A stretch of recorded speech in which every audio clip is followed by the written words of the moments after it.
New at 5, the House of JuJu is a popular restaurant in Clovis. It's been closed since June after a water line broke and flooded parts of their building. CBS 47's Viviana Yvonne takes us inside to show us how the owner is recovering from the damage.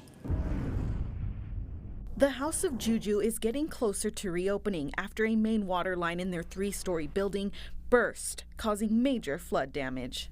Owner Julie Glenn, also known as JuJu, described the moment she first saw what had happened. When we walked in, I called it restaurant apocalypse. It really was. I mean, you know, there's so many more worse things in the world that can happen. But for us in that moment, it was like everything that we had, everything that, like you said, we put into this, it was destroyed.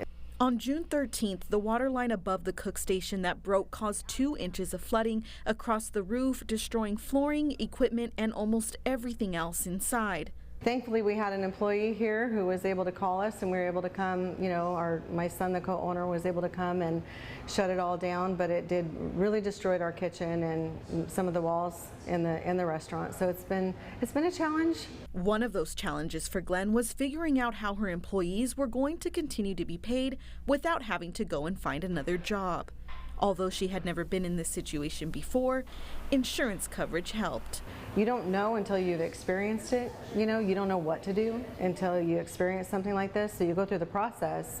So with their guidance, we were able to make sure the employees were paid. Dylan Johnson is the back house manager. He says at first he was worried. It was a struggle because, you know, we weren't really sure about the payment side of it, you know, like how are we going to make a living. But that worry quickly turned into relief after he and the other employees found out they would continue to be paid. Not only did they get recovered wages, they also were compensated for their tips. For the last couple of months, everyone has been working together to get the restaurant reopened. Today, we're kind of getting everything around.